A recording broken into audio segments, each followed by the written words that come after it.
Bismillahirrahmanirrahim. Assalamualaikum warahmatullahi wabarakatuh.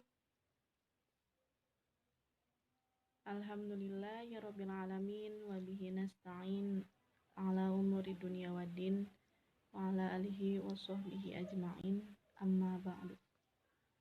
Terkait dengan metode pendidikan, Rasulullah sejak awal sudah mencontohkan dan melakukan metode pendidikan yang tepat kepada para sahabatnya. Strategi pembelajaran yang beliau lakukan sangat akurat dan tepat dalam menyampaikan ajaran Islam. Hadirin,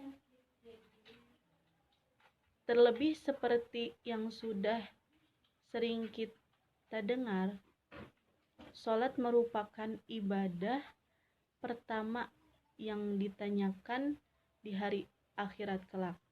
Jika sholatnya baik, maka ibadah lainnya pun akan baik. Sebaliknya, jika sholatnya buruk, maka ibadah lain pun akan buruk. Kita lihat dalam hadis ini. Haddatsana Muhammad bin Bashar qala haddatsana Yahya an Ubaidillah qala haddatsani Sa'id bin Abi Sa'id an abihi an Abi Hurairah anna Rasulullah sallallahu alaihi wasallam dakhala al-masjida fadakhala rajulun fasalla fasallama 'ala an-nabi sallallahu alaihi wasallam faradda wa qala irji' fasalli fa innaka lam tusalli faraja'a yusalli kama shalla summa ja'a fasallama 'alan nabi sallallahu alaihi wasallam faqala irji' fasalli fa innaka lam tusalli salasan faqala walladhi ba'asaka bil haqq ma ahsinu ghairahu fa'allamni faqala idza qumta ila sholati fakabbir summa qra ma tayassara ma'aka minal Qur'an summa rka' hatta tatma'inna raki'an summa rfa' hatta ta'tadila qa'iman summa sujud hatta tatma'inna sajidan summa rfa' hatta tatma'inna jalisan waf'al dzalika fi sholatika kulliha. Artinya, telah menceritakan kepada kami Muhammad bin Bashar berkata, telah menceritakan kepada kami Yahya dari Ubaidillah, telah menceritakan kepadaku Sa'id bin Abu Sa'id, bapaknya dari Abu Hurairah, bahwa Nabi Shallallahu alaihi wasallam masuk ke dalam masjid, lalu ada seorang laki-laki masuk ke dalam masjid dan sholat. Kemudian orang itu datang dan memberi salam kepada Nabi. Lalu Nabi menjawab, kemudian bersabda, kembali dan ulangilah sholatmu karena kamu belum sholat. Orang itu kemudian mengulangi sholat dan kembali datang menghadap kepada Nabi Shallallahu alaihi wasallam sambil memberi salam, namun beliau kembali bersabda, kembali dan ulangilah sholatmu karena kamu belum sholat. Beliau memerintahkan orang ini sampai 3 kali. Dan akhirnya sehingga ia berkata, demi zat yang mengutus Tuhan dengan kebenaran, aku tidak bisa melakukan yang lebih baik dari itu. Maka ajarilah aku. Beliau pun bersabda, jika kamu mengerjakan sholat, maka bertakbirlah. Lalu bacalah ayat yang mudah dari Al-Quran. Kemudian rukuklah sehingga benar-benar ruku dengan tenang.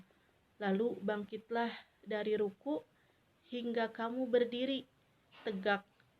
Setelah itu sujudlah sampai benar-benar sujud, lalu angkat kepalamu untuk duduk sehingga benar-benar duduk. Setelah itu sujudlah sampai benar-benar sujud. Kemudian lakukanlah seperti cara tersebut di seluruh sholatmu. Hadis riwayat Bukhari nomor 757. Apakah sholat yang tumaninah itu? Menurut Syafi'i, tumaninah adalah diam sesudah gerakan atau diam di antara dua gerakan hingga ada pemisahan, misalnya antara bangkit dan membengkokkan badan. Paling kurang anggota badan itu diam. Misalnya waktu ruku dari membengkokkan anggota badan. Tumaninah dalam sholat adalah gerakan sholat yang sempurna. Di beberapa bacaan dituliskan tumaninah sebagai hal yang rileks. Pengertian saya, tumaninah adalah tindakan menyempurnakan gerakan sholat dengan kondisi yang rileks. Loh, sholat kok malah rileks? Jadi begini, saat ini banyak antara kita yang sholat dengan gerakan yang tergesa-gesa. Sholat menjadi gerakan tanpa arti, bahkan malah berkesan sebagai gerakan senam.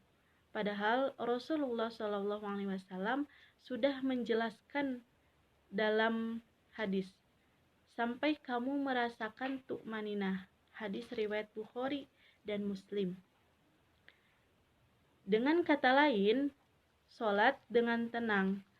Jika ruku, maka posisi badan mestilah benar-benar hingga membungkuk. Dari beberapa tulisan, saya pernah baca, ruku yang benar adalah jika Anda merasakan adanya tarikan otot di kaki Anda. Pada saat i'tidal, hendaknya berdiri hingga posisi berdiri Anda sudah benar dan dalam kondisi rileks. Ketika sujud, dahi benar-benar menempel dan sedikit ditekan. Dari beberapa referensi yang saya baca, pada tempat sujud, kemudian punggungnya mesti dalam keadaan rileks.